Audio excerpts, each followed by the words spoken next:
Managlahi ang panglantaw sa mga ginikanan sa Davao City labot sa anunsyong magsugod na ang klase sa August 24. Dugang detalye sa report ni R. Gil Relator. 5 ang anak ni Alicia, nga taga Barangay Maa, Davao City. Diin dunay estudyante sa college, high school ug elementary levels. Sa desisyon sa Department of Education nga sugda na ang school year 2020-2021 karong August 24. Dili kampante si Alicia nga pasudlon sa klase ang iyang mga anak tungod kay wala pa kunoy kasiguraduhan nga mahilayo sa risgo nga mataptan sa COVID-19 ang mga bata. Wala pa'y sure gid nga vaccine nga ng COVID virus, no.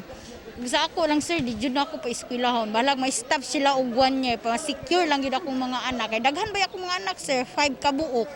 Samtang sa panglantaw ni Richard nga duna say anak nga estudyante, siguruhon lang gayud kuno sa gobyerno nga luwas ang mga bata sa eskwelahan. Kung para na ako, pwede po pa eskwelahon. Depende sa gobyerno.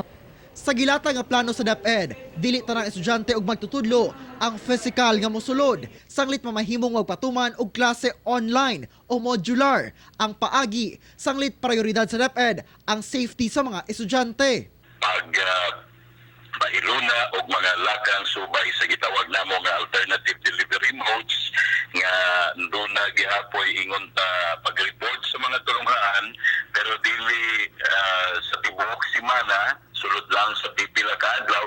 Bisan pa man sa maong sistema sa edukasyon, gipaniguro sa DepEd nga dili maapektuhan ang kalidad sa edukasyon alang sa mga estudyante. Labo na tong sa mga kabukiran nga medyo nagi problema sa internet connectivity o distansya.